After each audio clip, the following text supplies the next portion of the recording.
그러면 혹자는 예술가가 무슨 마케팅이냐, 창작만 잘하면 되지 하시는 분이 계실 텐데요. 실제로도 그렇게 말씀하시는 분도 만났었습니다. 안녕하세요. 예술창업 황근거입니다. 오늘은 제가 경험했던 경험담과 개인적인 의견을 말씀드려보는 시간을 가져보도록 하겠습니다. 제가 미술과 디자인을 전공해서 작가 활동도 하고 있고 작품과 관련된 아트 상품을 디자인해서 판매도 하는 등 예술과 창업을 융합해서 하고 있다고 말씀드린 적이 있습니다.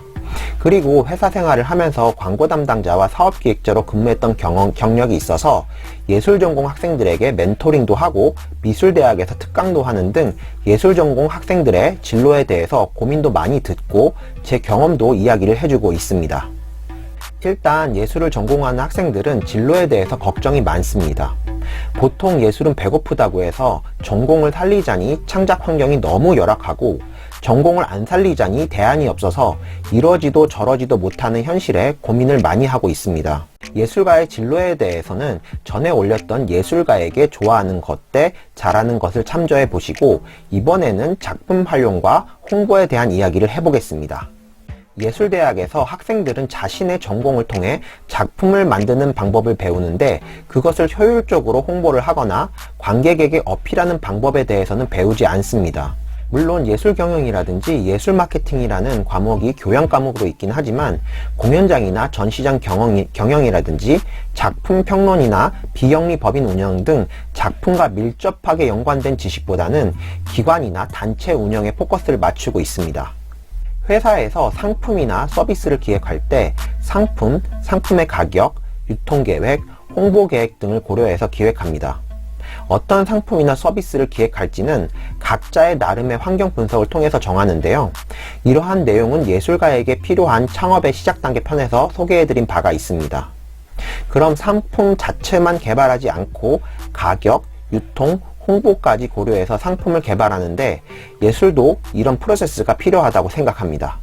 창작 활동을 하면서 내 작품을 어디에 선보일지, 어떤 방식으로 홍보할지까지 함께 기획한다면 관객과의 소통이 더 활발해질 것입니다. 이러한 기획의 성공 사례가 국내 기업을 비롯해 해외 기업까지 무수히 많습니다. 단지 예술에만 국한된 사례를 넘어 일반 제품이나 서비스로 넓힌다면 다양한 사례가 넘쳐날 것이고 예술과 접목할 거리가 많이 생겨날 것입니다. 이러한 사례들에 대해서 배우고 아이디어를 얻는다면 창작 활동에 도움이 굉장히 많이 되고 성과가 난다는 것을 직접 경험한 적이 있습니다. 그래서 이러한 사례 등과 함께 기본적인 마케팅 지식을 예술대학에서 체계적으로 배우는 것이 반드시 필요하다고 생각합니다. 단지 교양 과목으로 배우는 것이 아니라 전공 필수로 배워야 한다고 생각합니다. 그러면 혹자는 예술가가 무슨 마케팅이냐, 창작만 잘하면 되지 하는 분이 계실 텐데요. 실제로도 그렇게 말씀하시는 분도 만났었습니다. 우리가 창작 활동을 해서 공연장이나 전시장을 구할 때도 어디가 사람들이 많이 모이는 곳이고 어디가 관객이 오기 편한 곳인지 작품을 선보일 때 고려를 많이 합니다.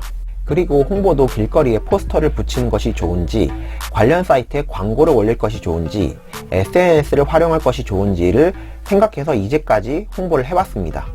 이러한 활동들이 전부 마케팅 활동입니다.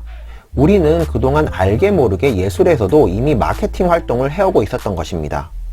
마케팅이라고 하면 거창하고 학문적으로 깊이 있게 공부해야만 가능한 것이라고 생각할 수 있는데 기존의 관객과 접점을 높이려는 활동이 전부 마케팅인 것입니다. 이것을 조금 더 전문적이고 체계적으로 배우면 창작한 작품을 더 많은 관객에게 여러 가지 방식으로 알릴 수 있고 다양한 사례들로 인해 아이디어를 얻을 수 있어서 꼭 필요하다고 말씀드리는 것입니다. 단지 작품을 창작하는 것이 작품이 아니라 관객에게 어떠한 방식으로 어떻게 보여질지까지 하나의 큰 작품으로 생각한다면 이해하기 편하실 겁니다. 요즘 학교에서 다양한 진로로 사회에 나가서 돈 버는 방법만 가르치기보다 번 돈을 잘 쓰고 늘리는 금융 지식도 가르쳐야 한다고 이야기가 나오고 있듯이 예술가들도 작품만 만드는 방법 이외에 작품을 홍보하고 잘 소비될 수 있는 방법도 배워야 한다고 생각합니다. 전에 예술가의 경쟁 상대 편에서 말씀드렸듯이 본인의 예술적 정체성을 가치 중심에 두고 자신이 배웠던 전공에 국한시키지 않는 상태에서 예술적 가치와 가장 적합한 방식을 골라 표현해낸다면 확장성도 크고 결과도 좋을 거라고 말씀드렸습니다. 이렇게 나온 결과물 또한 기획과 연계해서 다양한 방식으로 홍보하는 방법까지 배운다면 금상첨화일 것입니다. 물론 인생을 사는데 정답은 없습니다. 그래서 예술을 바라보는 다양한 시각 중 하나구나 하고 생각하시고 취할 것만 취해서 이익이 되는 방향으로 활용하시면 좋을 것 같습니다. 예술 창업에서도 이러한 마케팅 지식이 부족한 나머지 정부 지원을 받아서 상품을 만들었는데 팔리지 않아 재고로 쌓아놓거나 관객에게 무료로 나눠주는 사례도 접했습니다. 그래서 요즘 지원 사업들이 컨설팅을 추가하고 있는 이유도 아마도 이런 부분 때문에 그런 것일 수 있습니다. 그래서 이러한 교육들을 하루라도 일찍 대학 시절 때부터 시작해서 창작과 함께 기획되는 날을 기대해 봅니다. 우리 예술 분야도 사회적으로 각광받는 다른 분야들처럼 배고픈 예술이 아닌 경제적으로 아무런 걱정 없이 창작에만 몰두할 수 있는 분야가 충분히 될 수 있다고 생각합니다. 사회가 바뀌지 않으면 우리가 먼저 바뀌어야 합니다. 사회 트렌드를 뒤쫓아가는 것이 아니라 변화를 예민하게 감지하는 잠수함의 토끼처럼 반응해야만 트렌드를 선도할 수 있다고 봅니다. 그러기 위해서 저도 함께 노력하겠습니다. 여러분들도 예술창업 황금과의 카페 가입과 유튜브 채널의 좋아요, 구독, 알림 설정으로 함께 해주시기 바랍니다. 우리도 할 수 있습니다. 감사합니다.